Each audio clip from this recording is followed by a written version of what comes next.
The war to end all wars is over. After 4 years of hideous slaughter, Germany and her satellites have collapsed.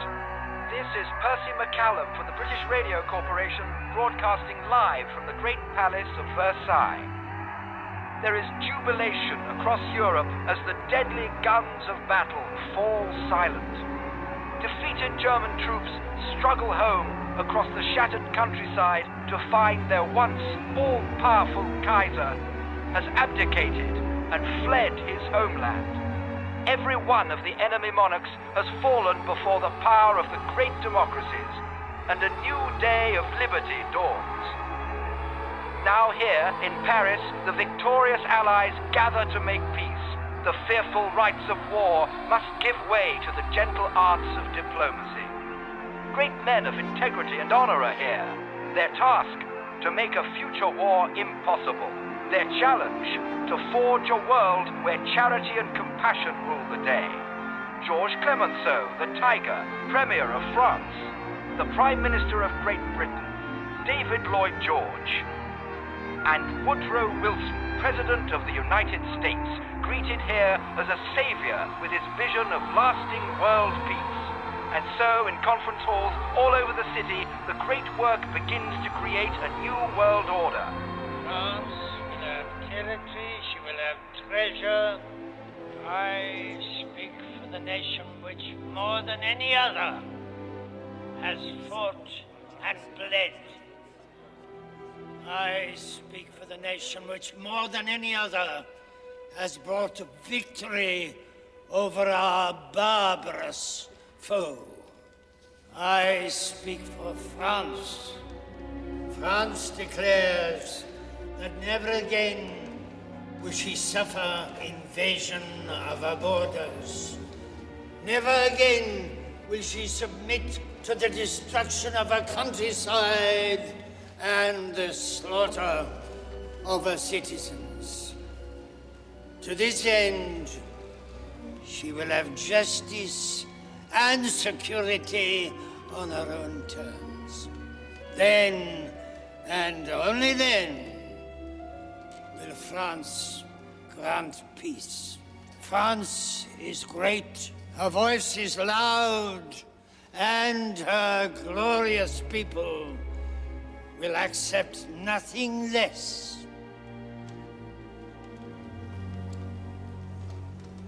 No one has anything more to say. La séance est levée. Mr. Jones? Mr. Jones? Yes. Those speeches from yesterday's conference, how soon can I have the translations?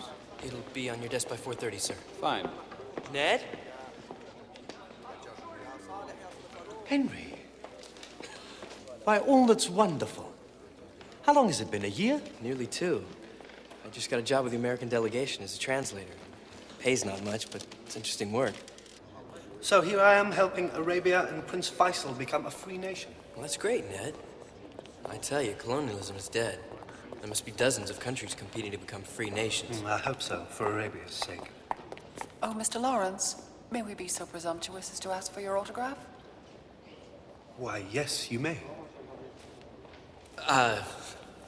I didn't realize you'd become such a celebrity. Well, power of the press has nothing to do with me. Look, I'm dining with Gertrude Bell at the Majestic tonight. Thank you. Gertrude Bell? She's written more about the situation in Arabia than anyone. Will you join us? I'd love to.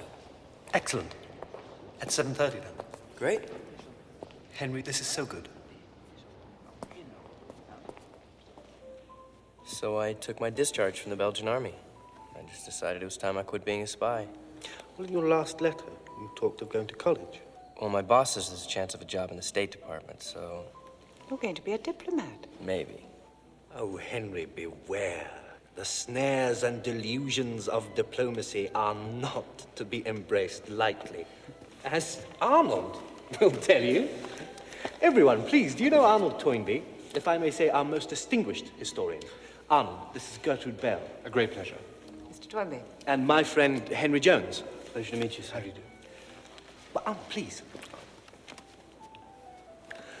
You see, Arnold's the man who really knows what's going on here.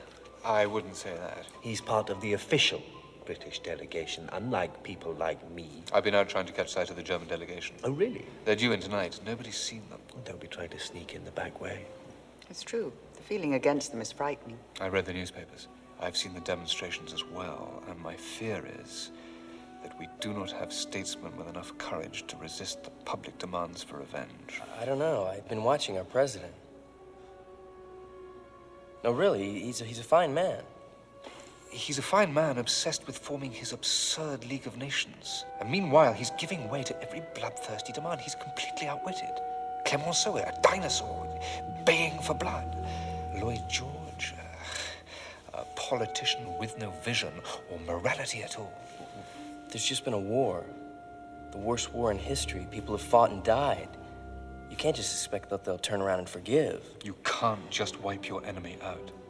Years ago, Rome could just wipe Carthage out, but now the world has changed. Everything's connected. What has happened will happen again, for better or worse. History now moves in a spiral. These men are trying to force Germany down, but it cannot be done without terrible tragedy. Push Germany down and you'll pay a price. And one day it will once more rise to the top. But this lot are behaving like men with no memories, and those who forget the lessons of history are doomed to repeat it.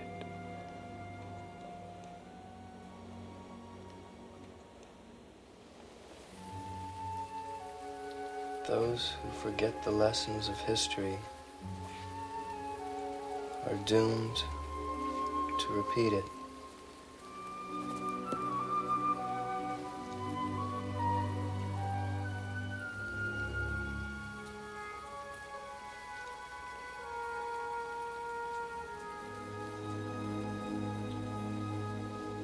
La séance est ouverte.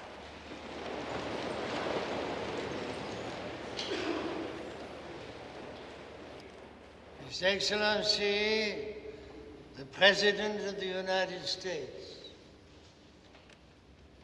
Delegates, representatives, friends, for we are all friends here. We have now been engaged for 5 months on a course of framing a peace, a just peace, a lasting peace. Moreover, we have also been establishing for the first time in the history of mankind an international forum, a supreme body of world affairs. I refer to the League of Nations. That bright hope, I know we all share. The aim of the League is simple, yet awe-inspiring. It is nothing less than the brotherhood of man, and with goodwill and calm endeavor, we shall succeed in our noble purpose. We shall succeed where great religions, where even Christianity itself has failed. Why has Jesus Christ so far not succeeded in inducing the world to follow his teachings in these matters? Friends, I will tell you, it is because he has taught the ideal without devising a practical means of attaining it. That is why I propose a practical scheme to carry out his purposes. That is why I offer you the League of Nations. No more warring or petty factions. No more being at the disposal of the colonial powers.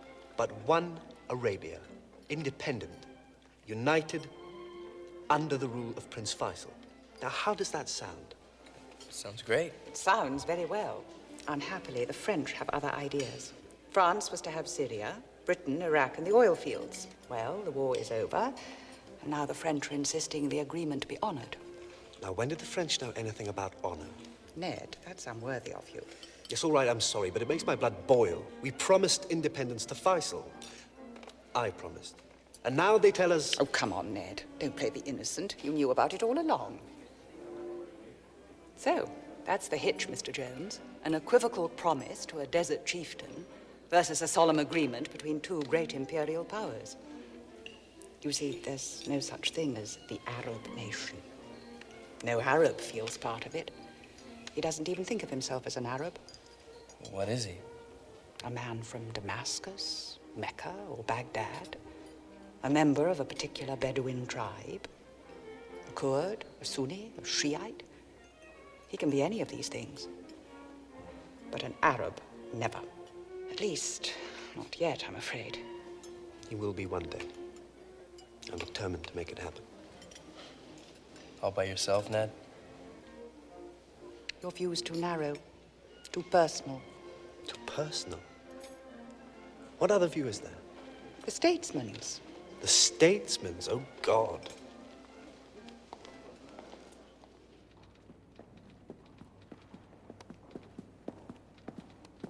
This way. Now just keep quiet.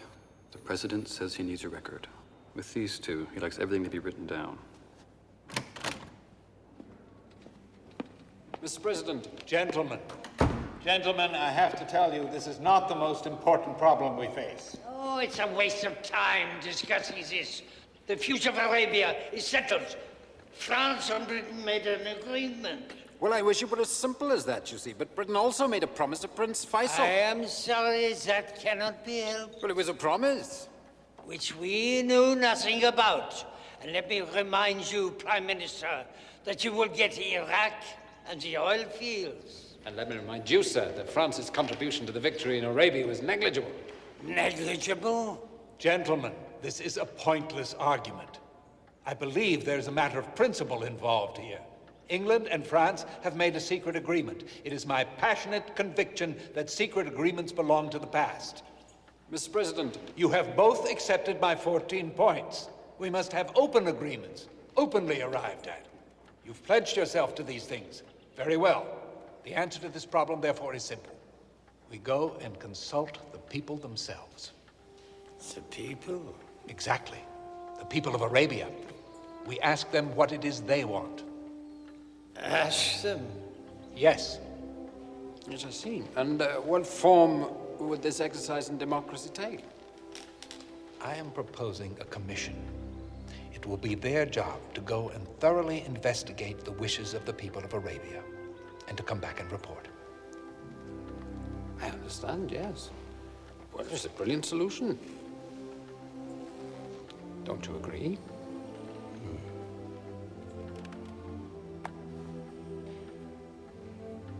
Then what do we say to Faisal tomorrow? Say? Well, we say nothing. We just listen. Or at least we listen for now. He said that. Wilson said that. I don't care about your secret agreements. That's what he said. Wonderful. Do you think he meant it? Of course he meant it. I was there, as close to him as I am to you now. Thank you.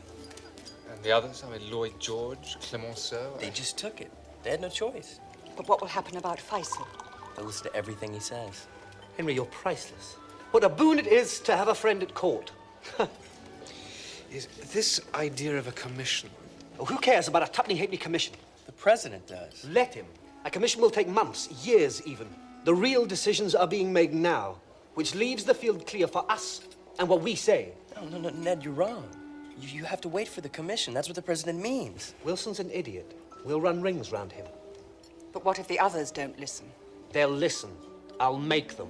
Don't you see? This is the chance we've been waiting for to get out of this business with clean hands. Whose hands, Ned? Yours?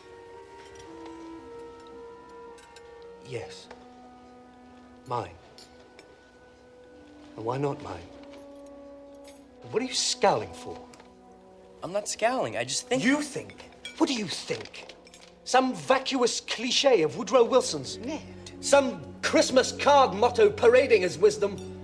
Well... Maybe that's what it sounds like, Ned, but the president means business. And I agree with him. Oh, do you indeed? I tremble. And I also think you're way out of line. Go to hell! And take that sanctimonious hypocrite of a president with you!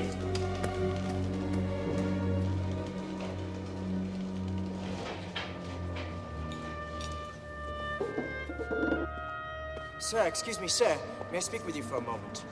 It's about the conference. I'm sorry, I really need to catch up with my friend. I'm sorry.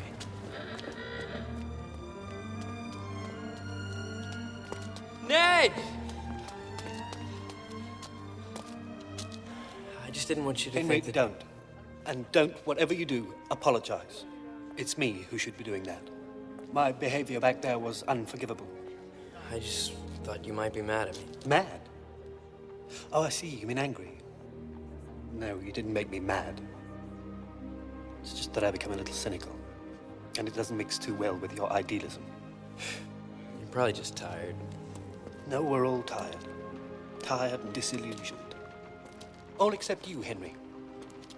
Now don't change, will you? It's what makes you such a splendid chap. I just thought you might be worried about Prince Faisal's speech. Oh, I am worried. There's a lot at stake. For you, Arabia, or the future of the 20th century? Well, why, for me, of course.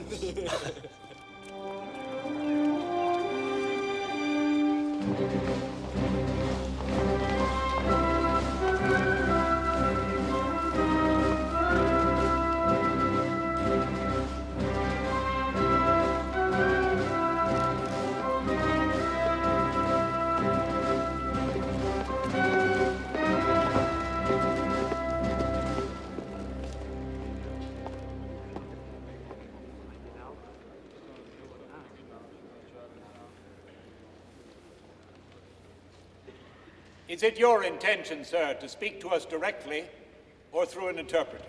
Prince Faisal asks me to interpret for him, if it pleases this great conference. Colonel Lawrence, it pleases this conference very well.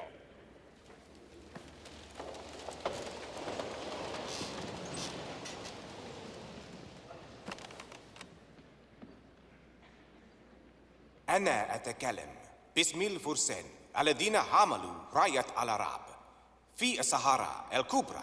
Prince Faisal speaks for the horsemen who carried the Arab flag across the great desert. إننا لا نسأل معروفا.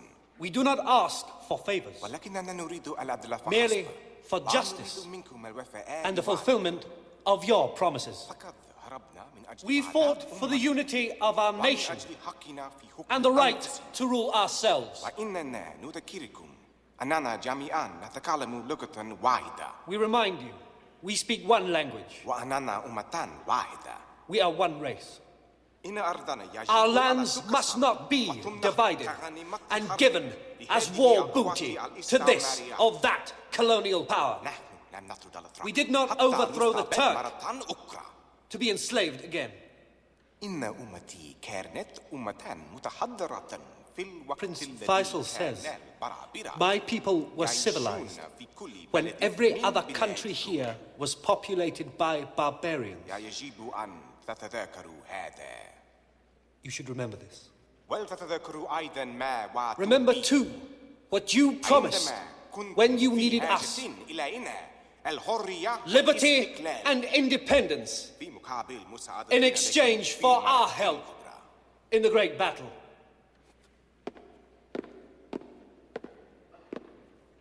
لقد صدقناكم. We believed you. ووثقنا بكم. We trusted you. وربطنا قضيتنا We joined our cause with yours. وقاتلنا وقتلنا. We fought and died. ووفينا بدورنا We في have kept our own part in this bargain. التزمنا بوعدنا. We have kept our word. All we ask now is that you prove the greatness of your nations and keep yours. وفي مقابل ذلك. In return, لكم منا الامتنان والسلام الدائم. we offer you gratitude and lasting peace. Thus speaks Prince Faisal. These are his words.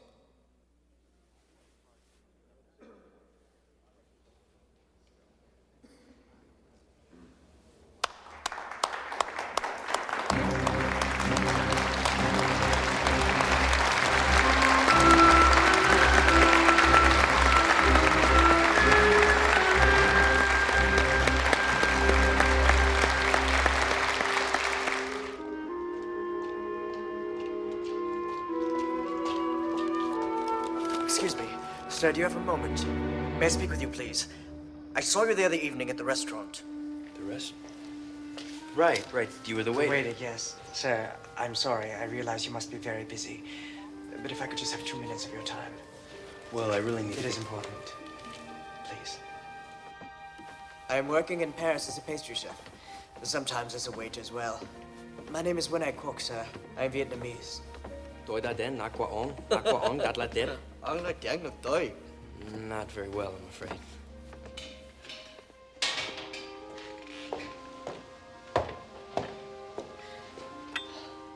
Sir, we need your help. We? A small group of my countrymen and me.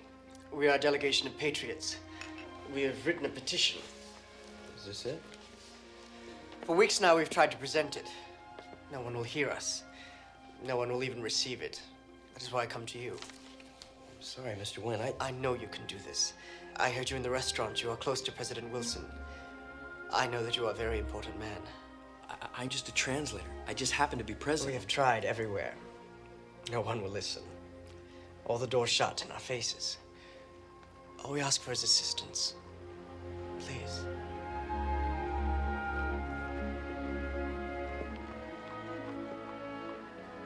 Well, I can't promise you anything. Thank you, sir. Are you crazy? But, sir, all Crying they want... out loud. Vietnam's on the other side of the world. But so is Japan. The Japanese were our allies. They fought on our side. No, I'm sorry. The schedule is crazy enough as it is. It won't take long, sir. Do you have any idea just how busy we are? Yes, sir, I do. And what are the French going to say? Hell, Vietnam belongs to them. But, sir, the president says the whole President. world... Henry, listen to me. You've done well here as a translator. I've already marked you down for a job. When this is all over, there's a post in the State Department I have in mind for you. But if you come aboard, there's one thing you have to learn. Presidents come and go. Diplomats stay. Now, I'm not criticizing Woodrow Wilson. All I'm saying is he won't be around much longer. We will. Think about it. Something else on your mind? No, sir. Didn't you hear me just now? Yes, sir, I heard. And also heard what you said about presidents, about how they come and go. And it reminded me of an old man I met in Mexico once who said pretty much the same thing. Oh, he did? He was a peasant. Most likely he's dead now. I don't even know his name. But I'll never forget what he told me. It's maybe the reason I'm here now. He said the men in power change, but the people go on suffering. Look, Jones. Sir, I really think the Vietnamese ought to be heard. Maybe people think their country's not important, and it's not our business what happens there, but it is important. These are people just like any other people. Who are we to say they can't be heard? Sir, the whole world has come to this city. Why shouldn't they have the opportunity to make their case? And we as Americans should be right behind them. Half an hour is all they need. Is that too much to ask?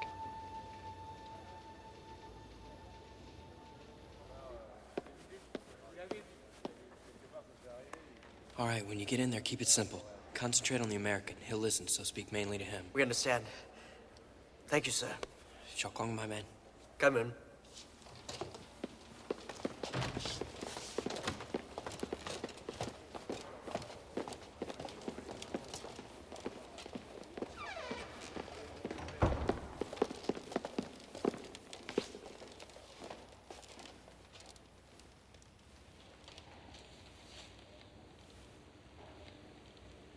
On behalf of the people of Vietnam, we do not ask for independence or freedom from French colonial rule, only the implementation of these points. A general amnesty for all political prisoners, equal rights for the Vietnamese and the French, freedom of the press, freedom to meet and assemble, freedom to emigrate and travel abroad, better schools, abolition of rule by the French president's decree, and the appointment of Vietnamese members to the French Parliament. Sir, that is all.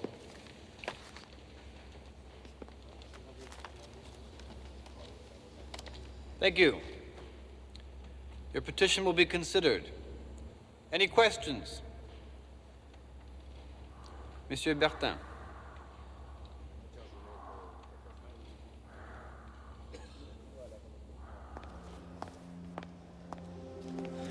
sorry. No. At least they heard us. I don't think they listen to anyone anymore. Someday they will listen to Ho Chi Minh. Ho Chi Minh? That's what we call him. It means father of our country. It's not a title I deserve. Thank you, Mr. Jones. You did your best.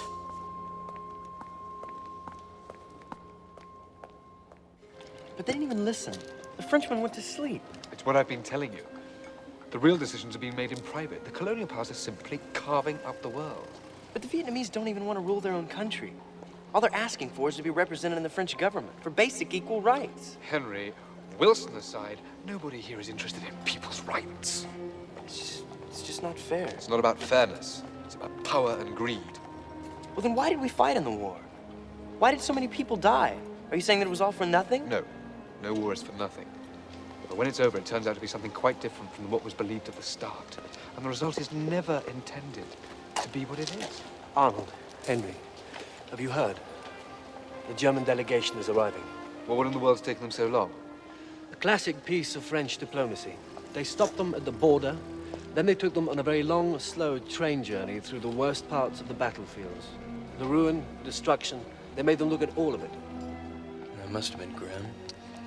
Not as grim as what's waiting for them now they've arrived here, in Paris.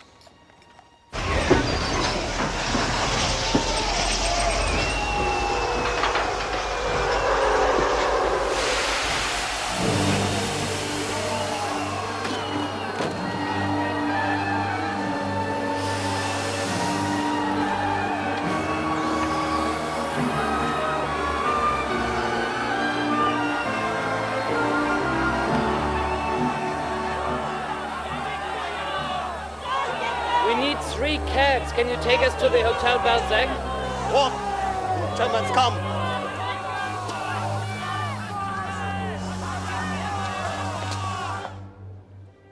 This war had to be fought. Above all, it had to be won. The alternative was unthinkable. Who said that? You did. I did? In a letter you once wrote to me. Oh, yes. It's a long time ago. What did you mean? I don't know. I suppose I meant the need to preserve some sort of decency. Simple human decency in a world suddenly gone mad. Do you still believe that? Yes, of course I do.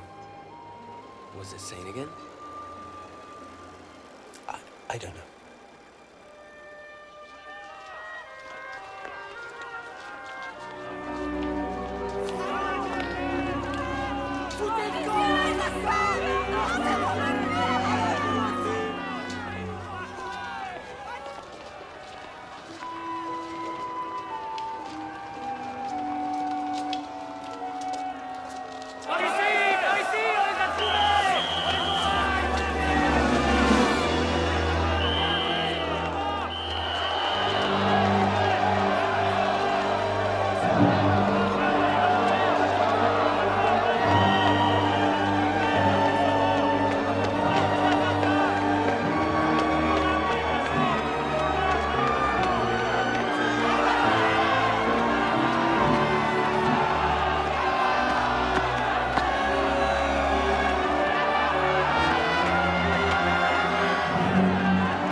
Gentlemen, plenipotentiaries of the German Empire, the hour struck for the weighty settlement of our account.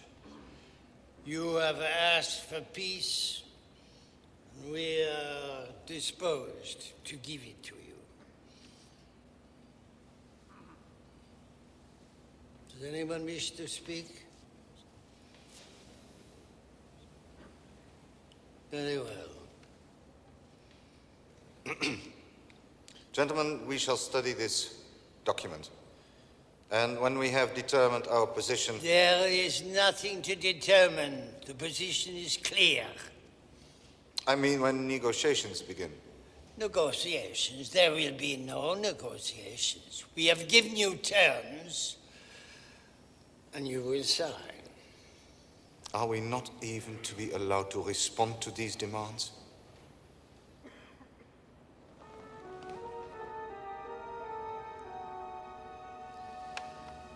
You may make observations.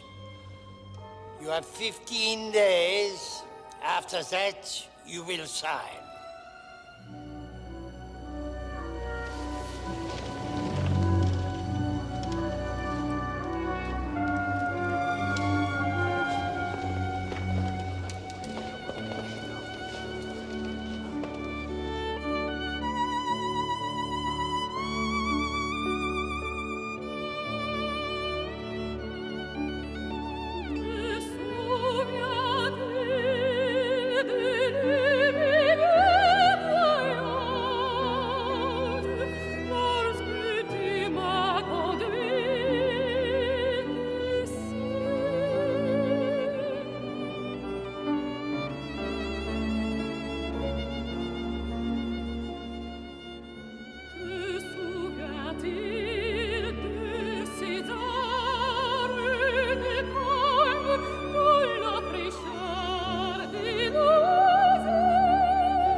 Arnold, you're such an idiot. You've almost missed the whole thing. I know I was detained.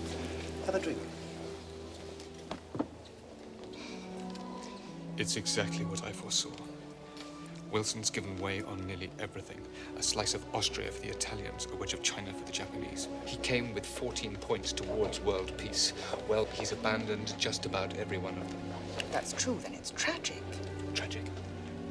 I'd say it's fatal. The terms of German reparation are even worse than anybody possibly foresaw. The document they gave to the Germans is so fierce it will bankrupt Germany. Germany will go down in chaos, then drag Europe down with her.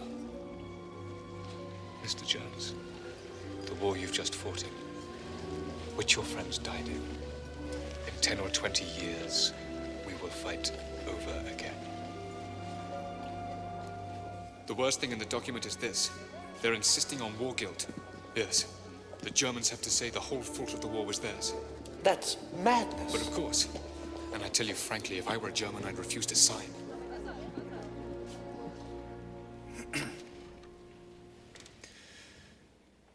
Leaders of the Allied and associated powers, this treaty is nothing more than a continuation of the war. Speak up, I cannot hear. A continuation of the war by other means. The reparation payments you demand will ruin Germany. She will have no navy, no army to defend herself. Her borders are violated. Colonies stripped away. Coal mines given to the Poles and the French. You compel us to acknowledge responsibility for the war and demand that we hand over our heroes to be tried as criminals.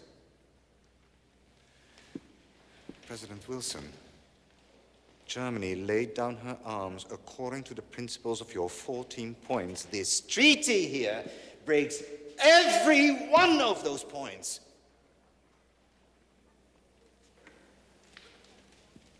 May I remind you, sir, that the German armies marched home undefeated? Where is your peace? We have been betrayed. Oh, we know the hatred which meets us here. This document proves it. But you demand of us that we say we and we alone are guilty of having caused this war. Such a confession from my mouth would be a lie. What did I tell you? The old German is still there. This war was the greatest crime against humanity that any nation calling itself civilized has ever committed. Germany not only began it, but she is responsible, solely responsible for the inhuman way it was fought. Justice is what you ask for. Justice is what you shall have. The treaty must be accepted or rejected. Answer, are you ready to sign?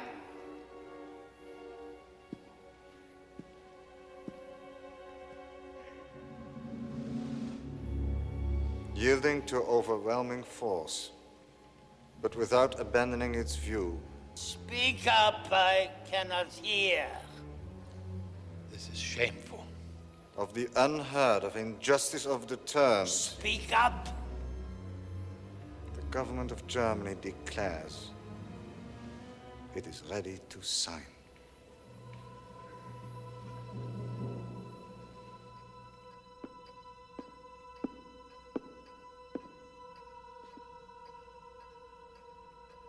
Deutschland mag unterschreiben.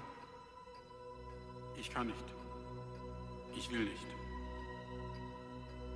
Lass irgendjemand unterschreiben.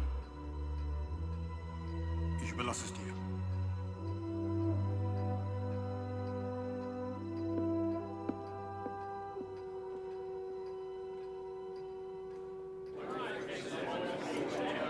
For a minute, I thought they were going to walk out. They can't. They're hogtied. Well, my knees were shaking. This is history. Now make the most of it. You'll never see anything like this again.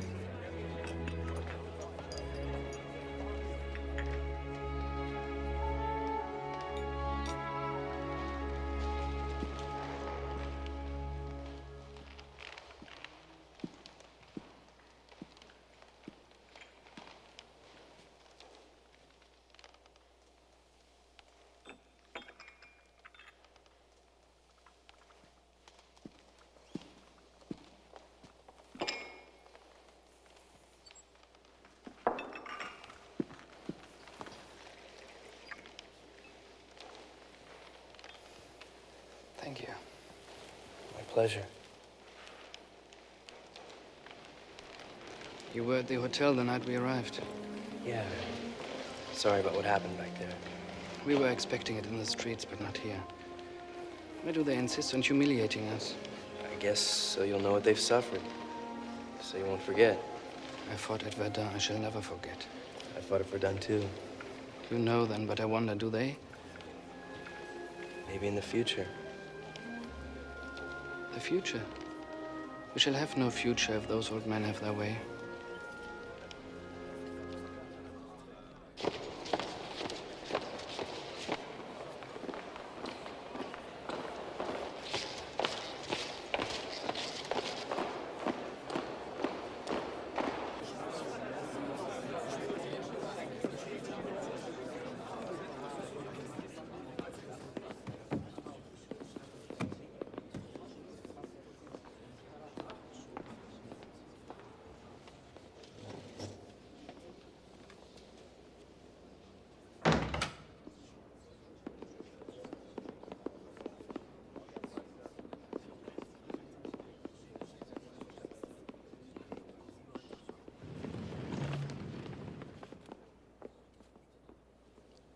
Faites entrer les Allemands.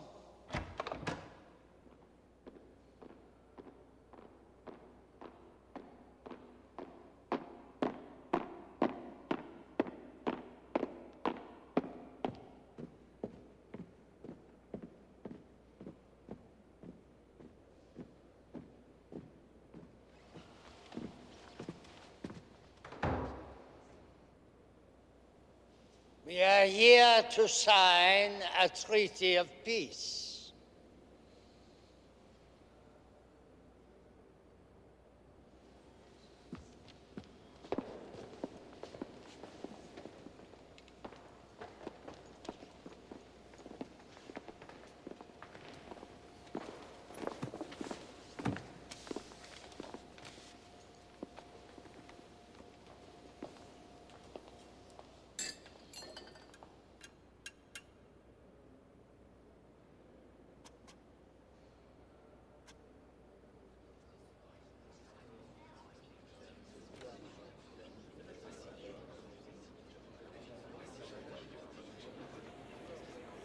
Isn't victory beastly?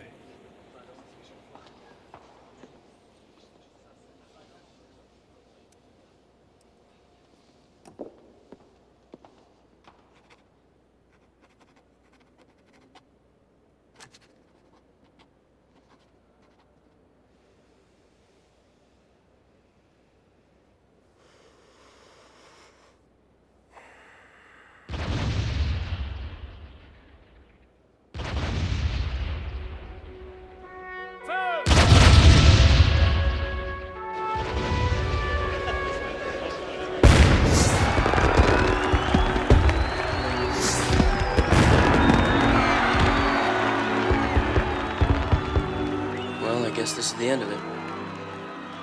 I'm afraid this is just the beginning.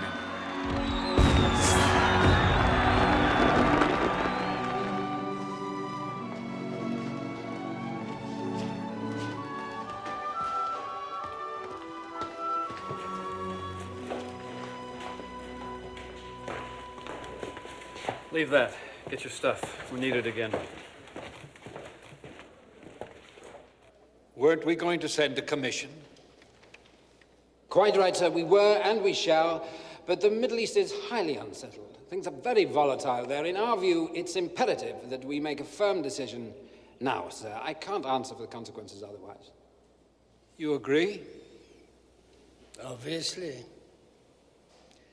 I thought that we had decided. You've got your league, Mr. President. Allow us to have this. What exactly do you have in mind?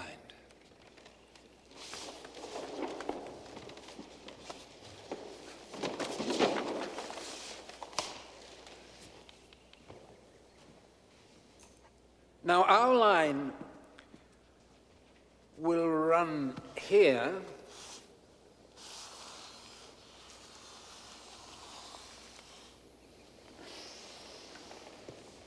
And ours runs here. What are those areas? Zones of influence, sir. Let me show you. British zone, French zone. Does anyone have a pencil? Mr. President. Thank you, young man.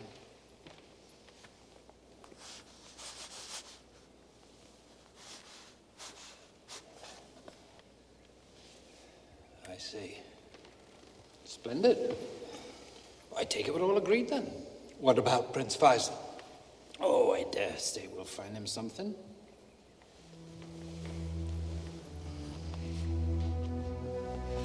Diplomacy? Everything they promised Faisal was a lie. Is that your idea of diplomacy?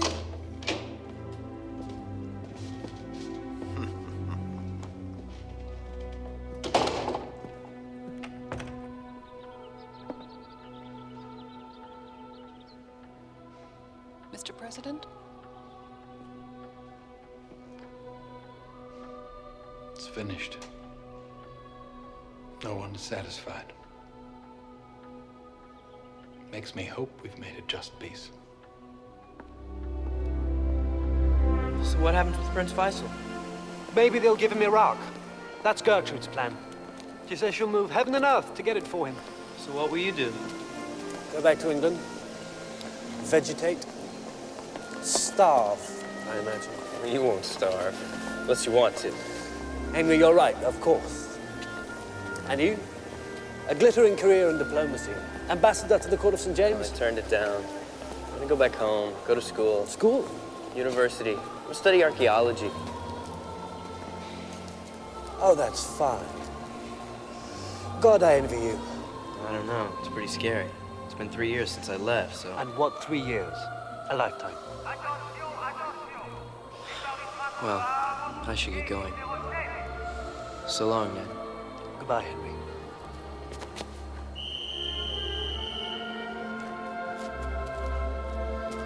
Henry, don't forget me.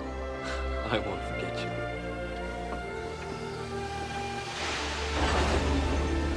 Will you write? I will. We gave the old men victory and they threw it away. We offered them a new world and they made the old one over again. Still, it might have been worse. What? I said it might have been worse.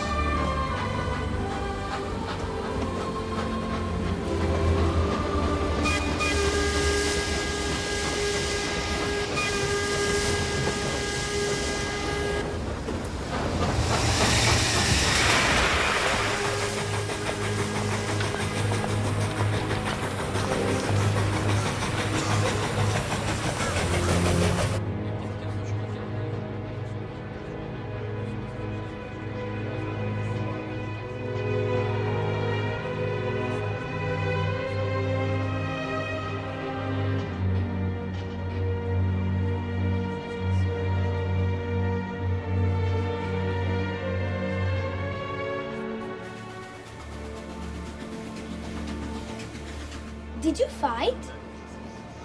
I'm sorry? Were you a soldier? Did you fight? Yeah, I did. Were you scared? Gaston, it's not polite. Yeah, I was scared. I guess most soldiers are.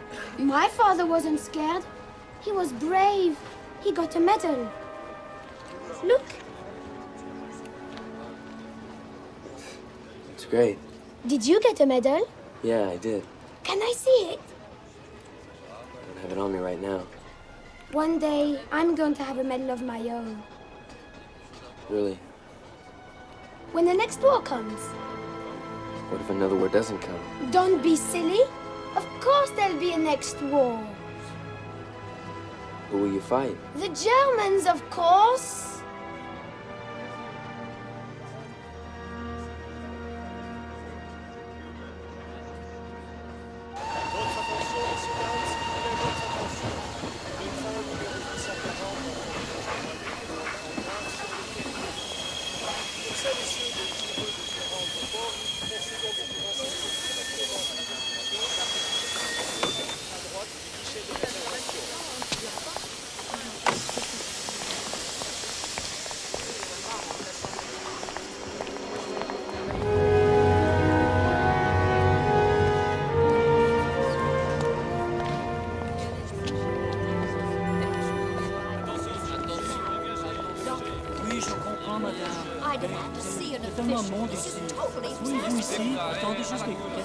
No, I am sorry. Je ne comprenais pas.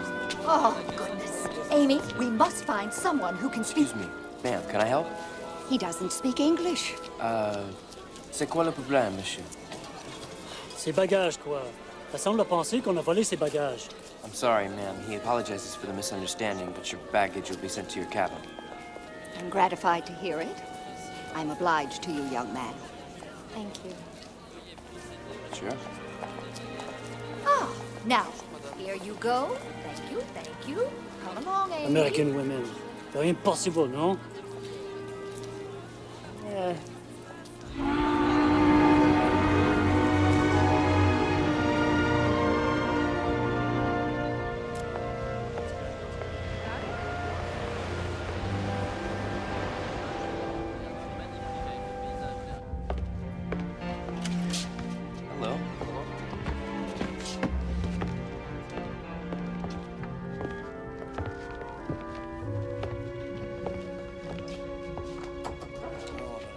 Yes?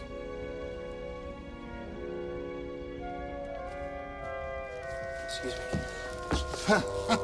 Let's hope we're all quiet sleepers.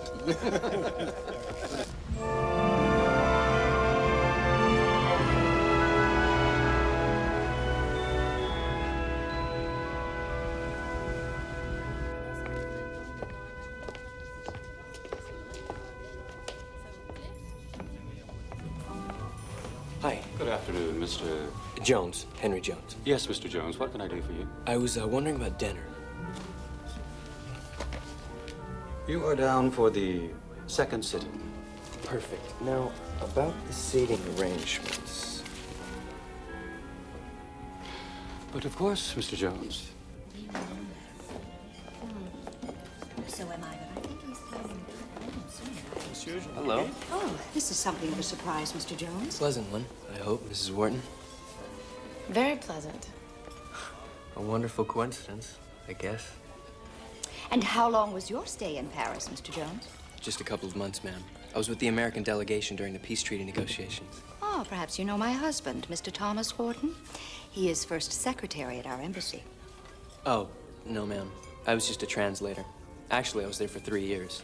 You were in the war. In the war for 3 years. I imagine your parents will be most relieved at your return. Well, my mother passed away. And my father, he's pretty involved with his work.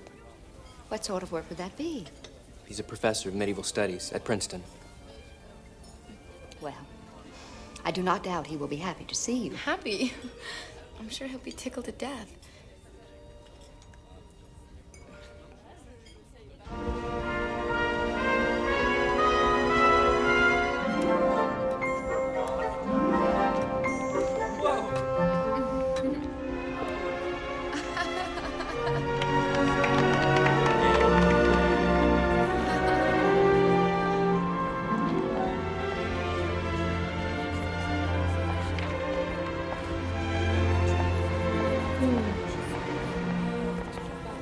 Why would your father be angry with you? First, for the way I left home. He didn't approve? He really didn't get a chance. I just sort of left without telling him. And we haven't really communicated. He did write to me once, though. Telling you to never darken his doorstep again. No. He said it was up to me about what school I went to. Well, that doesn't sound so bad. Let's hope he still means it. I'd like to go to the University of Chicago and study archaeology instead of Princeton. I'm going to Vassar to study medicine. I plan to be a doctor. Really? That's great.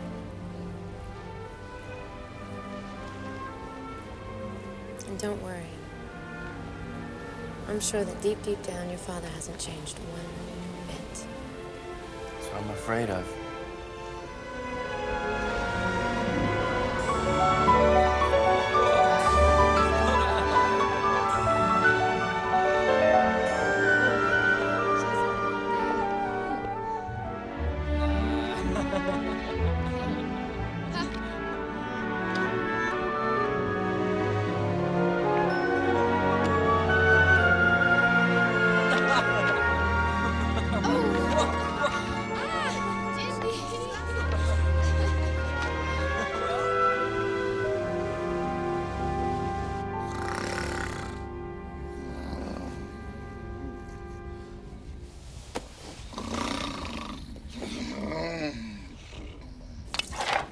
Okay.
No, Wendy. Please don't. What's wrong? I don't know. I don't want to fall in love with you. Why not? I'm not sure. Are you scared? Yes, I think so.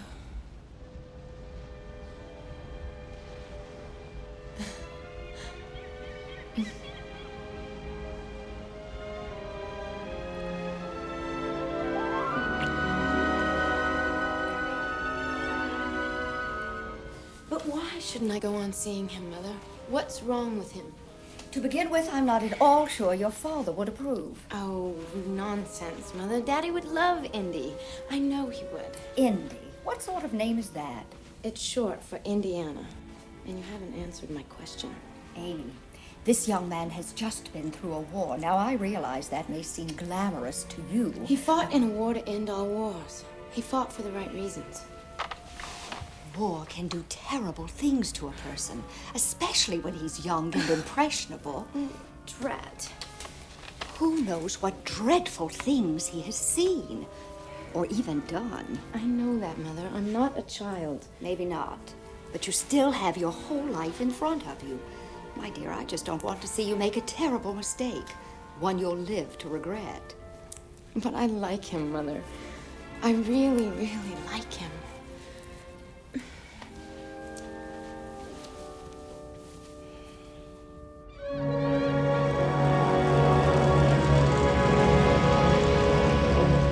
I'm gonna come and visit you every week. I promise. Well, then I'll come to Princeton.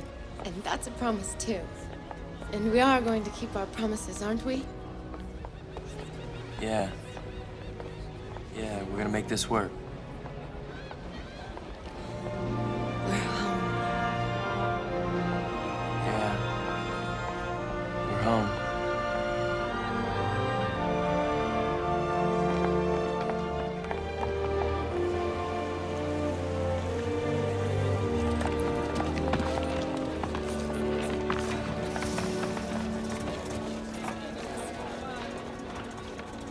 Next Sunday, Central Park Bandstand. I'll be there. Okay.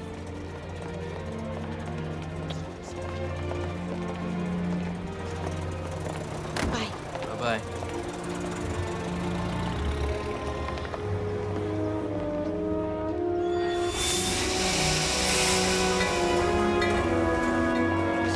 Welcome to Princeton. Watch your step now.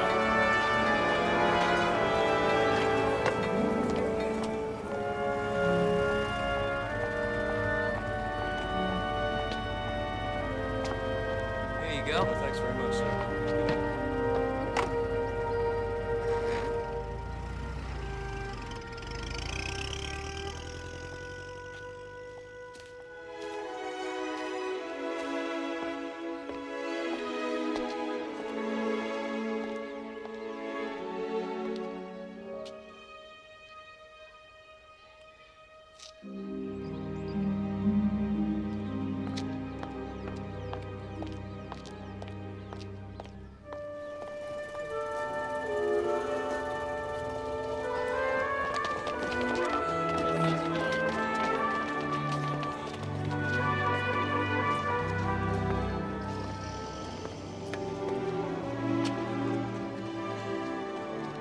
Sure, why not?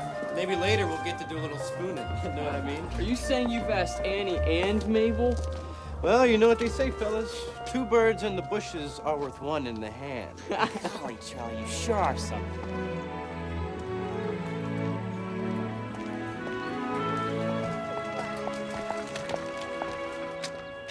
Nancy? Indy! Oh my gosh, this is wonderful! Oh, it's so great to see you. It's good to see you, too. Well, when did you get back? Just now. What? Oh, you should have told us. Well, I would have met you with, the band and everything. Given you a real hero's welcome. I don't know if I care for that too much. So how are you? Fine. Just fine. We've been, Say hello. It's a little Butch. Say hi to Indy, Mommy's high school beau. You married Butch? Nearly 2 years ago. So How's your your dad? My dad's fine. How's yours? I don't know. I haven't seen him yet. I haven't seen anyone. You're the first. We'll be sure and come and see us. Yeah, sure, I will. Okay. Bye, Indy. It's really great to have you back.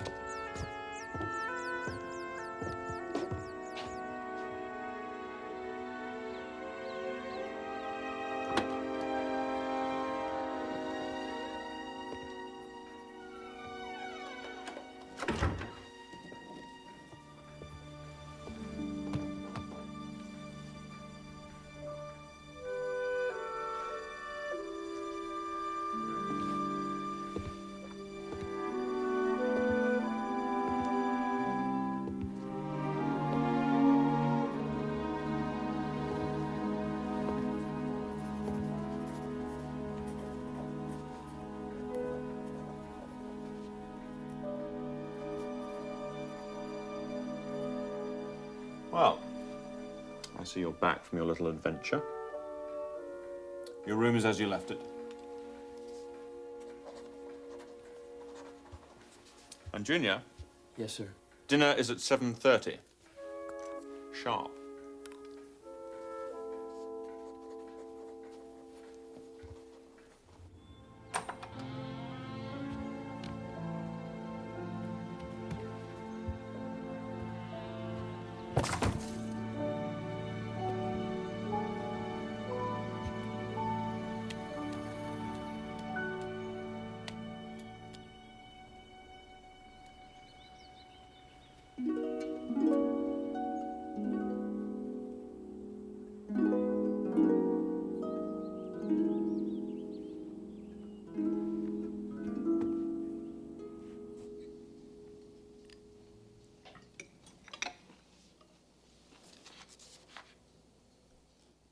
I see nothing's changed.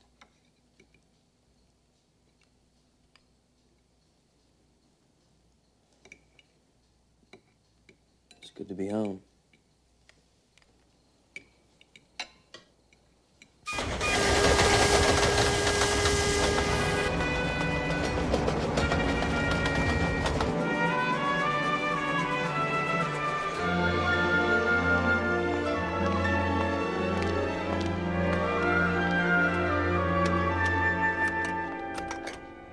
Ready for a boat ride? Yes.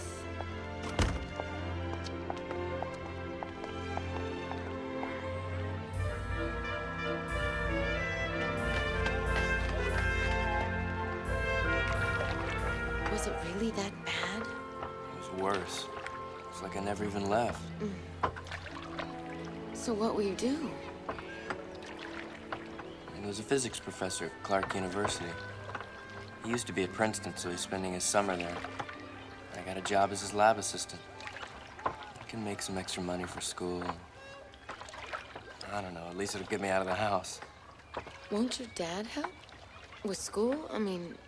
Well, he got me the job. That's his idea of helping, I guess. Well, have you told him about Chicago yet? No. Indy, you have to tell him sometime.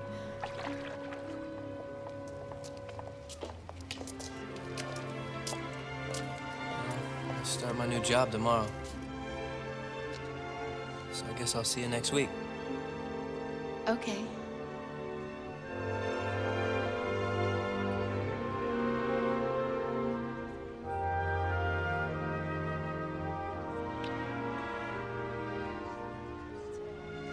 Well, goodbye.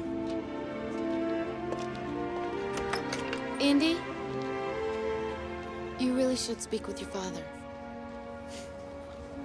How do you talk to a stone? Bye. Goodbye.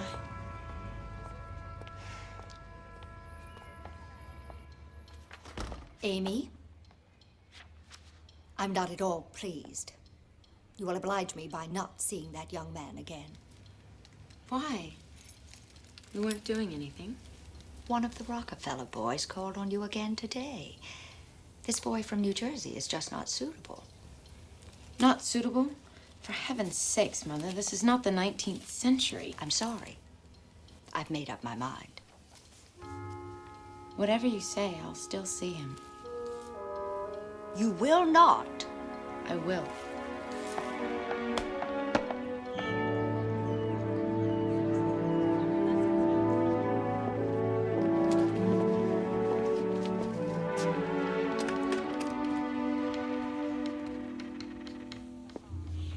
Professor Goddard? I don't think so. That's the prof. No, don't disturb him. He doesn't like it. You're Henry Jones? Yes, sir. Great. Job's all yours. Okay, where do I start? Just remember, he doesn't like to be disturbed.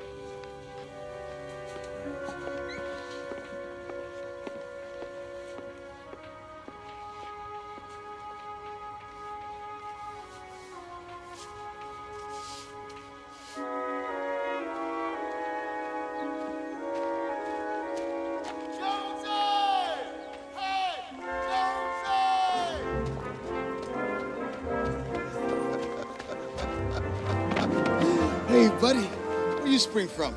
Last I heard you was in the war. Well, I was. I just got back. So what are you doing here? I'm seeing you at Rutgers Glee Club. We're giving a concert tonight. Come hear us. I can't. My father, he's expecting me. If I don't give him notice. Still keep you on a pretty tight rein, huh? Yeah. Some things don't change. But say, how about we get together next week sometime? That's great. Yeah, we'll make a night of it. We'll get something to eat. Oh, you know a place in Princeton where a white boy and a black boy can grab a beer and get something to eat? Trust me. That's my trouble, Jonesy.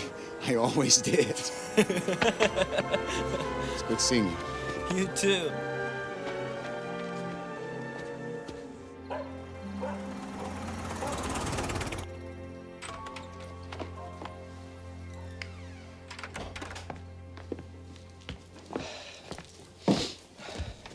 Sorry I'm late. When I said dinner was at 7:30, I did not mean 7:52.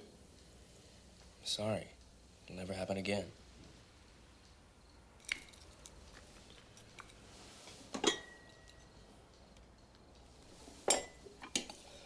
Guess who I saw on campus today on the quad? Paul Robeson. Little Paul, whom you used to hang around with. He's not so little anymore. You know, he just made All-American. At Princeton? No, at Rutgers. He was just visiting from the Glee Club.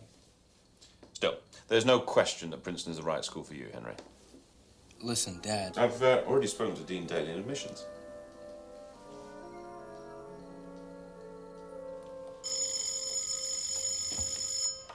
Hello? Amy, it's Indy. Oh, Indy. Hi. So how's your new job? Oh, pretty good. Listen, about Saturday, would you mind if I bring an old friend of mine along? He's one of my best friends. We grew up together, and I kind of promised him we'd get together. Of course it is. You'll really like him. He's at Rutgers. Terrific footballer, All-American. I'm sure that I will. I can't wait. See you Saturday. Okay, bye.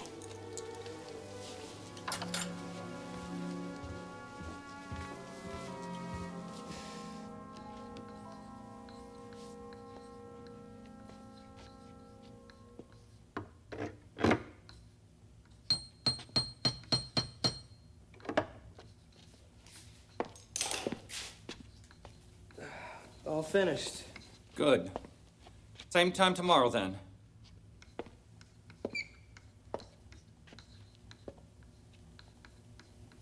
Professor Goddard. These altitude calculations, aren't they a bit extreme? I mean, 100,000 miles, that's pretty far. What do you know about altitude calculations? Well, not a whole lot, but in the war, I was a flyer for a time, so I... You flew in the war? Did you ever get to use rockets? For signaling? No, not really. Never mind. But I've always been interested in rockets, ever since I read Jules Verne as a kid. Do you know From the Earth to the Moon? Indeed I do. What about H.G. Wells? Do you like his works too? Oh, he's fantastic. I love The Time Machine, and War of the Worlds, that was great. Me too. In fact, it was reading H.G. Wells that first got me started on this. Is that what you're working on? Rockets for signaling? Rockets, yes. Signaling, no. Come with me.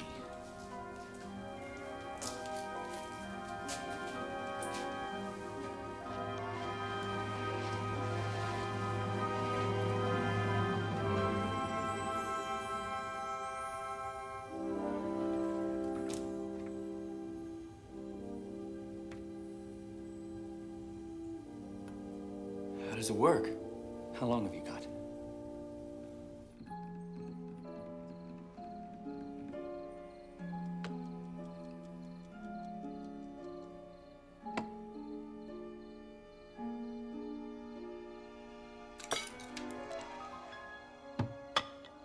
See, the problem with ordinary rockets, the kind that people know about, is that they're inefficient.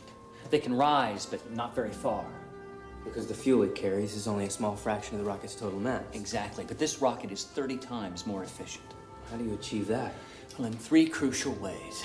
The first is by using this tapering nozzle so that the thrust is concentrated. The second is by including a reloading device inside the rocket so that the fuel is used up only a little bit at a time. Still, you're gonna need an awful lot of powder. You don't have to use powder.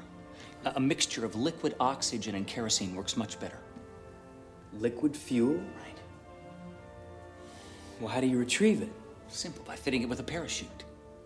Still, it's gonna burn out pretty quick. True, which brings us to the third device. You see, if this one works, we'll build another one with 3 rockets fitted together in stages, or steps, if you like. So that when one is used up, it drops away and another one begins firing, and then another and another, and so on. So the sky's the limit. Why stop at the sky? Why not go on beyond? Beyond the sky? Into space? Is that possible? There's no law in physics against it. Therefore, one day it'll happen. And I believe that day is very soon. We're on the verge of a very great change. Space travel, it's always been such a joke. Every vision's a joke until the first man accomplishes it. Do you think it'll work? That's what we're gonna find out.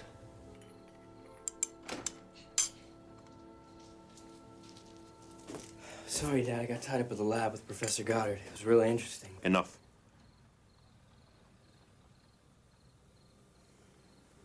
I'm really sorry I'm late. I guess I'll go make myself a sandwich. No, you won't. You chose to miss dinner, therefore you will go without.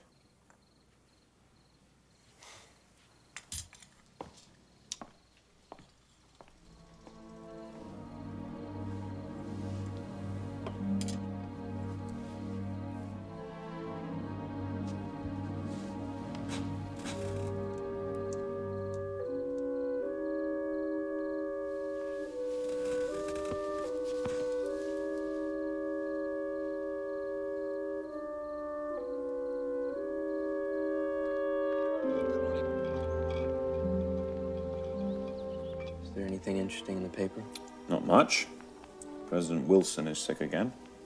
I heard him speak in Paris. I really felt sorry for him. No doubt he was deeply touched by your concern. The treaty was just such a disaster. I think it broke him. Nonsense. The Treaty of Versailles is merely the latest settlement in the traditional European nation-state conflict. If you'd studied more history, you'd know that.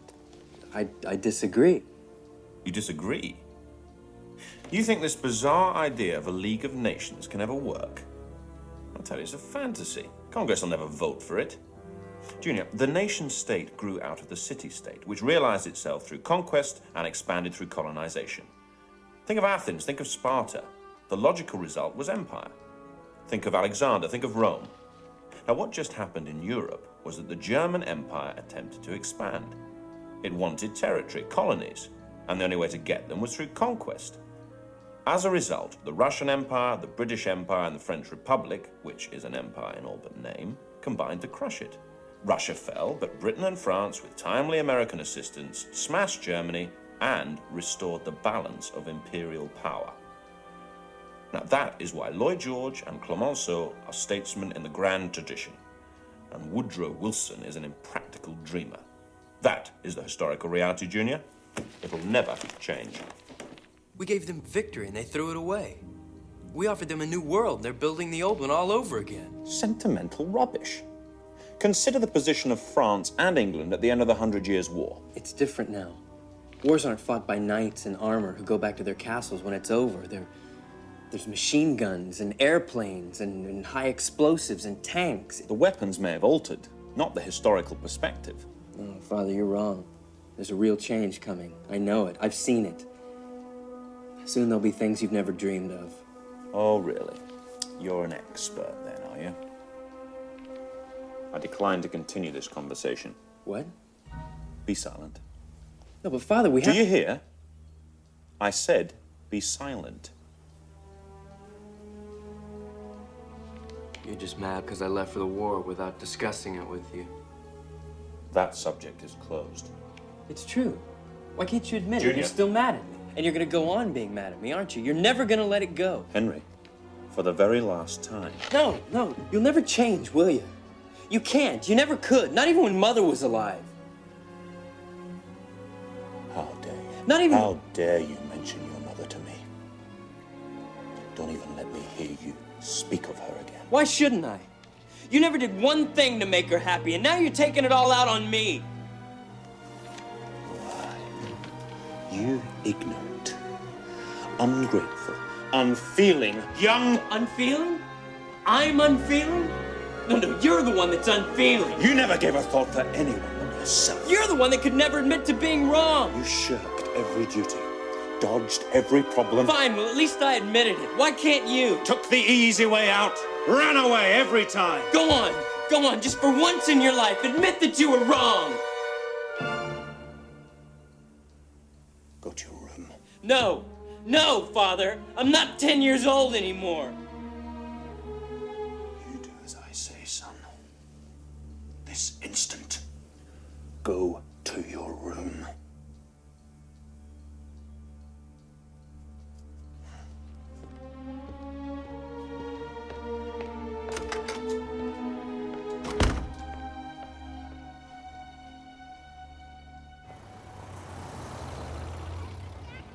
But Jonesy, you can't just write your father off. You've got to resolve this thing first. Indy! Amy, you made it. I did, in spite of my mom. Amy, this is Paul. My friend. I told you about him? Except he didn't tell you that I was a Negro, right? No, he didn't. But it's fine, it's okay.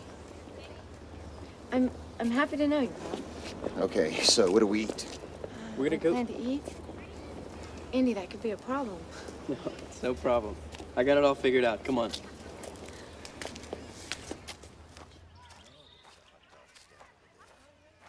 Here you are. 10 cents. Thanks. Everything on it? You bet.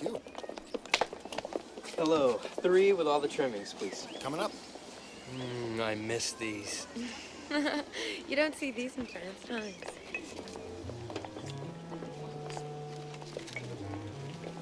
Since when did you start serving niggers? Hey, look, mister. You heard me. Hey, I don't want no trouble. Hey. Listen, friend, we just... Hey, I ain't no friend to no guy eats with niggers. Well, then maybe you should go eat somewhere else. Unless you want to make something of it.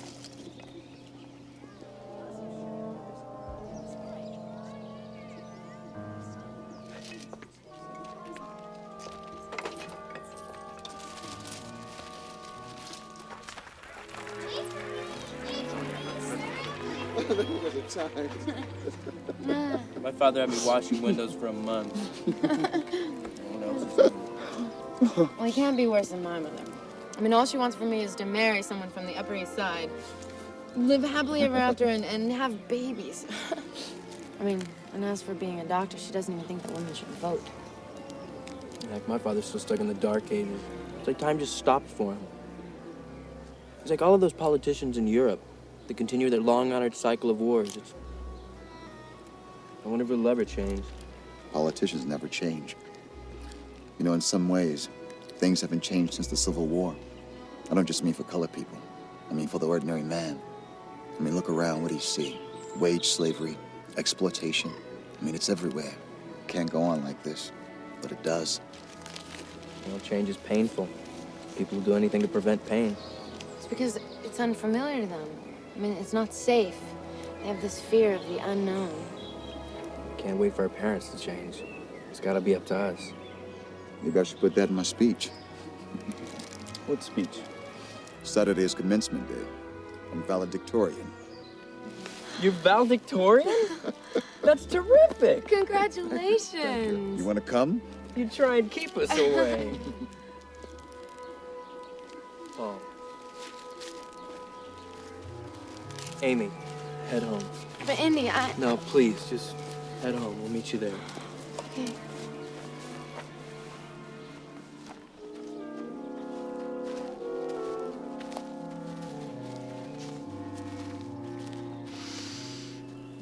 Oh, I smell something bad. Hey, Joe, do you smell something bad? Yeah, nigger.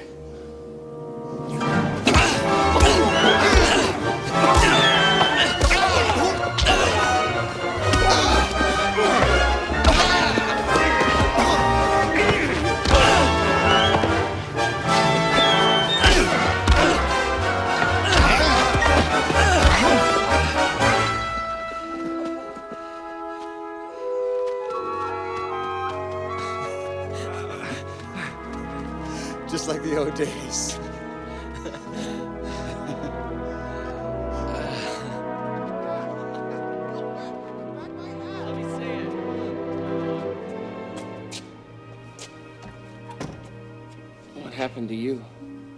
fight. I can see that. What was it about? I guess you could say I was trying to help some people change their social patterns. Only they didn't want to. Did you win? Well, the fight? Yeah. I'm not so sure about the social patterns. Some people are pretty stubborn. Don't worry, Indy. History's on your side. Well, that's not what my father would say. I'm talking about the progression of science, technology, this. I mean, no matter how much people try to resist, technology will force them to change. Think how vast the world used to be and how small it's become. Imagine how much smaller yet it will become. I mean, air travel will make it possible to go around the world in a matter of hours. Radio and telephone, you can talk to anybody, any place, at any time. Nations that used to be on the other side of the globe are now next-door neighbors, economically and socially linked. What if they don't get along? Oh, they'll have to. Technology will make them. Well, suppose they fight. Well, they won't dare to. The weapons will be too horrible. And they'll find new ways to cooperate. Because if they fight, they'll destroy each other. The future's here. This is it. It's a fact. The pace is going to get quicker. Old methods of thought will be discarded. Old habits will change. I mean, no matter how much mankind tries to resist, in the end,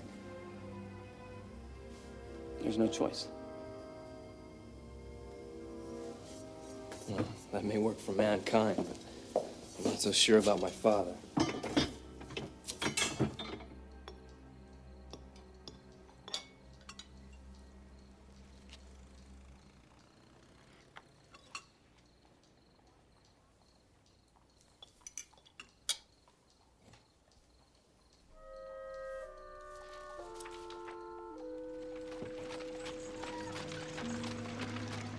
He hasn't said anything? Not a word. It's as if I don't even exist. Poor man. Poor man? Sure. Can't you see how lonely he is? How sad he must be feeling? My father doesn't have feelings. Oh, Indy, I don't think so. No, you're wrong. He's not like other fathers. He never has been. Even when I was a kid, we never talked. We never laughed, we never played. Never did anything fathers are supposed to do with their sons. You have to make up with him.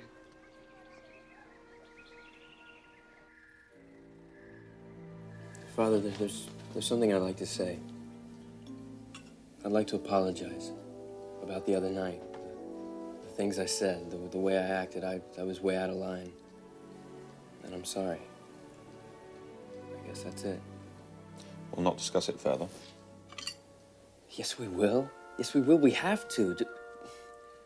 We can't just pretend that this never happened. You have apologized. I have accepted your apology. What more is there to say? A lot more. A whole lot more. Don't you see that we never talk? We're more like strangers than father and son. Like strangers?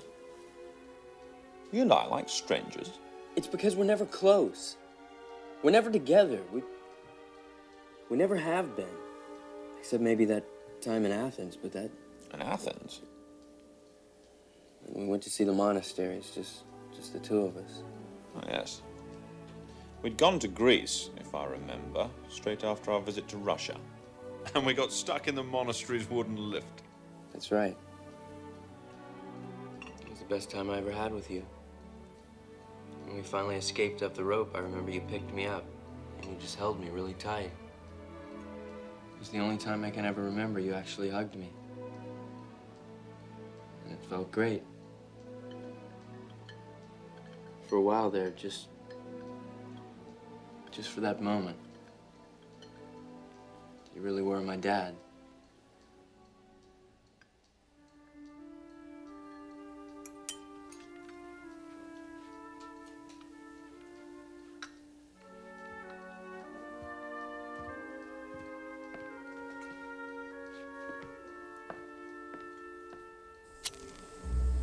You ready, Indy? Yeah. Start the countdown.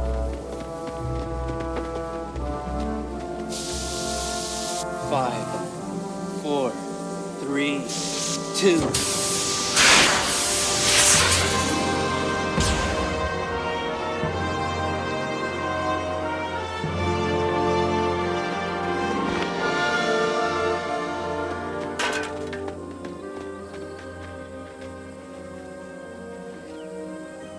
future, Indy.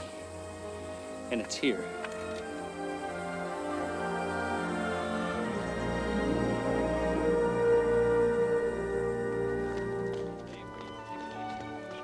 Well, good luck, Paul.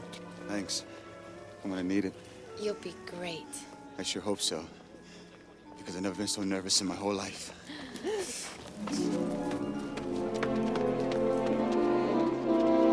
seats are in the front row!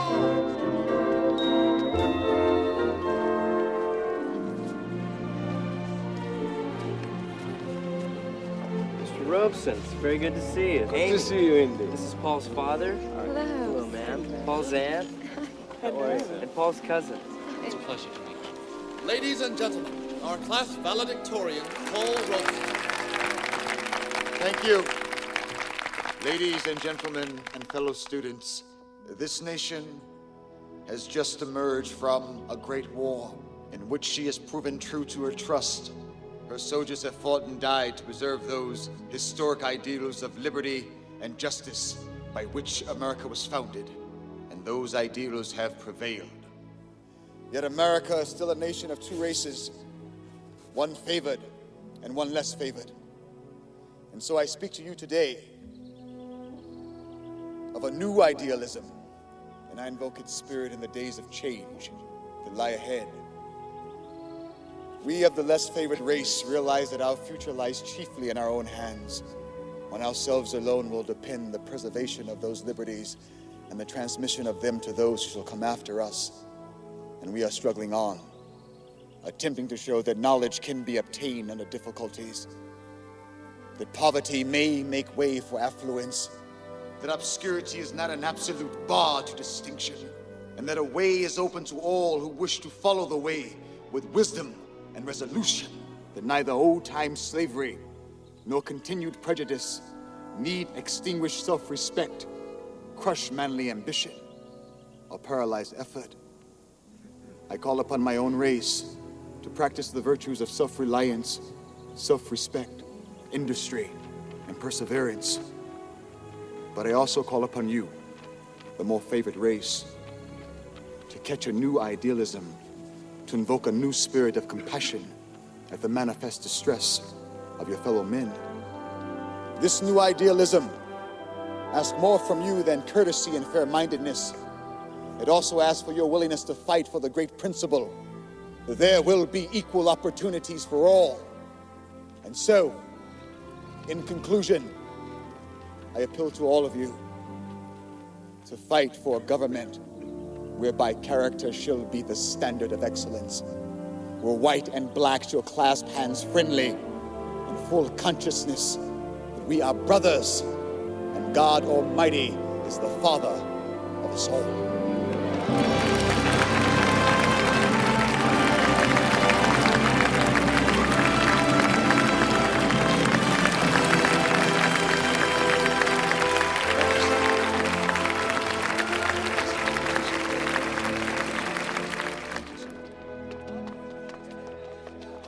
So, Jonesy, secure a place at Princeton?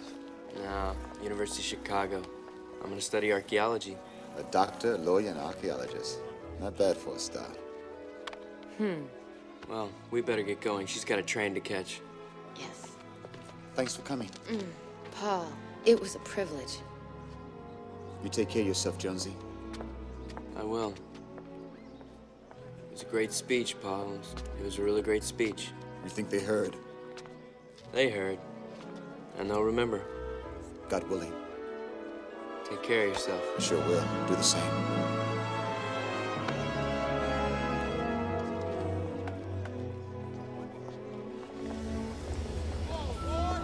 Well, good luck at medical school.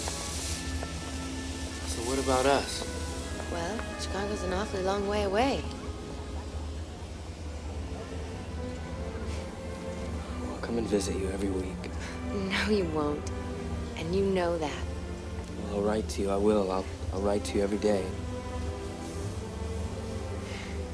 You're right, I won't. I will still love you. I'll still love you, too.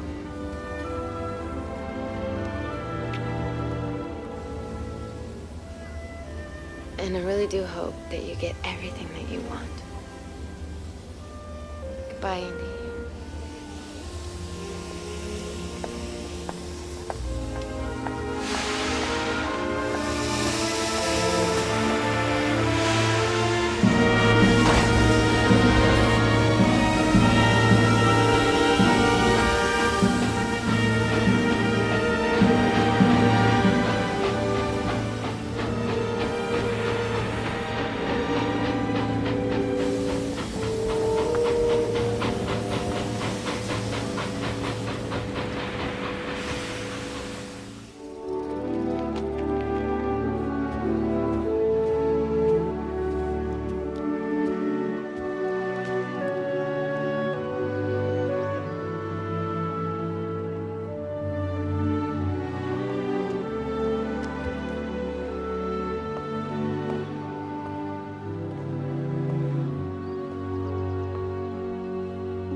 Father, I'm sorry we haven't talked more.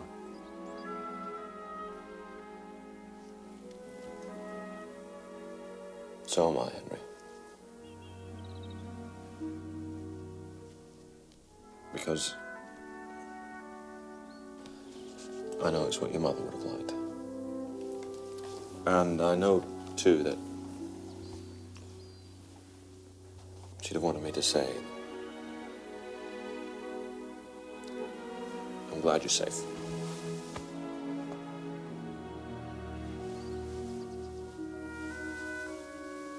You're going somewhere. University of Chicago. Chicago? To study archaeology. What about Princeton? The archaeology department's better at Chicago. You said I could decide. You wrote me. That was a long time ago. But Father... Very well. That's what you want. Dad... Close the door behind you when you leave, Junior.